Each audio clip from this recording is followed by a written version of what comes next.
Hi, எல்லோருக்கும் வணக்கம். Welcome to உங்கள் நான் கமல் ஹாசன். ஸோ இந்த வீடியோவில் நம்ம கமல் சார் பற்றின ஒரு புதிய தகவல் தான் டிஸ்கஸ் பண்ண போகிறோம். ஸோ வீடியோக்குள்ளே போகிறதுக்கு முன்னாடி நம்ம சேனல் நீங்கள் புதுசாக இருந்தீங்கன்னா கண்டிப்பாக சப்ஸ்கிரைப் பண்ணிக்கோங்க. வீடியோ மறக்காமல் ஒரு லைக் பண்ணிக்கோங்க. இப்போ நம்ம வீடியோக்குள்ளே கண்டிப்பாக போகலாம். ஸோ நான் ஏற்கனவே சொன்ன மாதிரி இந்தியன் 3 நிஜமாகவே ஒரு செக் பாயிண்டில் தான் இருக்குங்க. ஏன்னா கமல் சார் வந்து பிப்ரவரி 5ஆம் தேதி சென்னைக்கு வந்த பிறகு தான் அதுக்கடுத்து லைக்கா கூட ஒரு பேச்சுவார்த்தை நடந்து இந்த படம் வந்து உயிர் தெழுமா இல்லை இருக்கிறதே வந்து ரிலீஸ் பண்ண போகிறாங்களா இல்லை ஓடிடிக்கு பண்ணுறாங்களா அப்படிங்கிறதே நமக்கு தெரியும். பிகாஸ் இந்தியன் 2 வந்து பார்த்திங்கன்னா மிகுந்த பெரிய பட்ஜெட்டு. ஸோ கலெக்ஷனே வந்து பார்த்திங்கன்னா 200 கோடி கிட்ட தான் வந்துச்சு. அதே மாதிரி கேம் சேஞ்சரும் வந்து 400 கோடி கிட்ட பட்ஜெட்டு, அதுவும் கலெக்ஷன் வந்து பார்த்திங்கன்னா 200 கோடி தான் வந்துச்சு.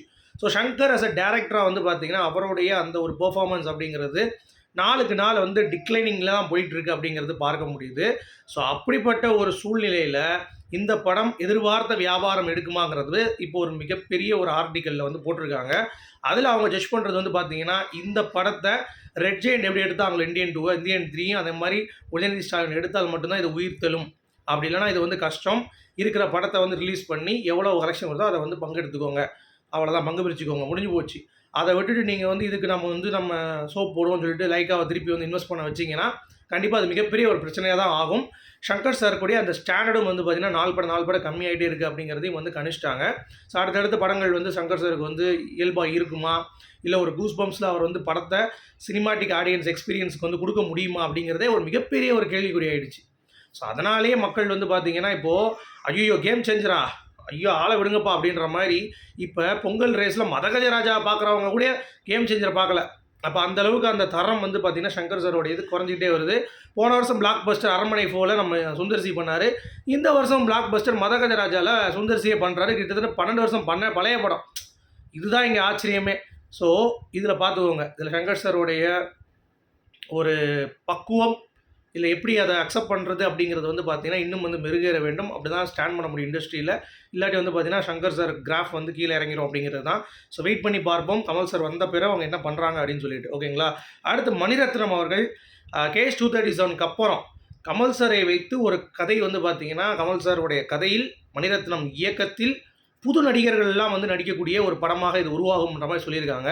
இது கொஞ்சம் இன்ட்ரெஸ்டிங்காக இருந்தது. கிடையாது அப்படின்ற மாதிரி. ஏன்னா சின்ன பசங்களுக்கும் வந்து வழிவகுக்கணும் அப்படின்றதுல கமல் சார் வந்து முன்னாடியே வந்து சொன்ன மாதிரியே மணிரத்னம் அவர்களும் அவருடைய ப்ரொடக்ஷன்ஸில் கமல் சாரோடைய கதை மணிரத்னம் டைரக்ஷனில் சின்ன பசங்களை வச்சு பண்ண போகிறாங்க. அதாவது குட்டி பசங்கன்னா ரொம்ப சின்ன பசங்க இல்லை, புதுமுகங்கள் வைத்து வந்து பார்த்திங்கன்னா பண்ண போகிறாங்க அப்படின்ற ஒரு அப்டேட் வந்து வந்திருக்கு. சரியா. அடுத்து கேஎஸ் 237 அது வந்து மார்ச் ஆரம்பிக்கும் போது நம்ம சொல்லிட்டோம். மியூசிக் கிட்டத்தட்ட ஏஆர் ரஹ்மான் தான் வந்து பார்த்திங்கன்னா கம்போஸ் பண்ணுவார் அப்படின்ற மாதிரி உறுதிப்பட தகவலே வந்துருச்சு. ஏன்னா அன்பரியோடைய ஃபேவரட்டே வந்து பார்த்திங்கன்னா ஏஆர் ரஹ்மானா. இந்த சப்ஜெக்டும் வந்து ரொம்ப ஒரு வேஸ்டான ஒரு சப்ஜெக்ட் அப்படின்றதுனால கண்டிப்பாக வந்து ஏஆர் ரஹ்மான் தான் வேணும் அப்படின்றது அவங்களுடைய ஒரு கூற்றாக இருக்கிறது. அதான் அசிஸ்டன்ட் கிட்ட வந்து அவங்க பேசியிருக்காங்க. ஸோ கண்டிப்பாக ஏஆர் ரஹ்மான் தான் இருப்பார் அப்படிங்கிறத அடித்து நம்ம சொல்லலாம்.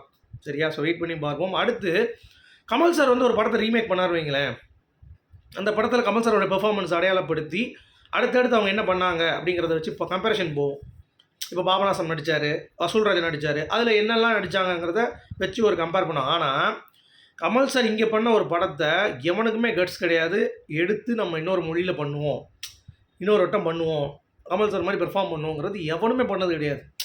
இந்த கம்பேரிஷன் வந்திருக்கு. ஆனால் கமல் சார் நடித்த படத்தை எடுத்து ஒருத்தன் வந்து பார்த்திங்கன்னா எடுத்து ஒரு விவாதம் பண்ணலாம் அப்படின்னு கேட்டால் அது கண்டிப்பாக நடக்காது. ஏன்னா அது பண்ணவும் கிடையாது, அது நடக்கவும் இல்லை அப்படிங்கிறதை நீங்கள் புரிந்து கொள்ள வேண்டும். ஏன்னா அப்படிப்பட்ட ஒரு நடிகனாக மகா கலைஞனாக கமல் சார் இருக்கார் அப்படிங்கிறது தான். அடுத்து அமரன் டிவிஆர் போட்டாங்கல்ல படம், அதில் வந்து 8.5 வந்துருக்குங்க. So that is very very very good. So Kamal sir இதில் வந்து இவ்வளோ ஒரு மிகப்பெரிய ஒரு டிஆர்பி அப்படிங்கிறது பெரிய விஷயம்.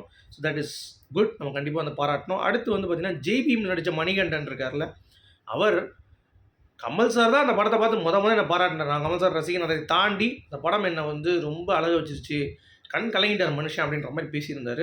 ரொம்ப அற்புதமாக இருந்தது. ஏன்னா ஒரு இன்ஸ்பயர் ஆகி வரக்கூடிய ஒரு கலைஞர்களை ஒரு ஊக்கப்படுத்தும் வகையில் அவருடைய வார்த்தைகள் இருக்குது பார்த்தீங்களா, அதுதான் வந்து ப்ளஸ் கமல் சாருக்கு. இப்பயும் அதை வந்து என்கரேஜ் பண்ணுறாருல, அது ரொம்ப ரொம்ப ஹாப்பியாக இருந்துச்சு கேட்குறதுக்கு. ஸோ உங்களுடைய கருத்துக்கள் சொல்லுங்கள்.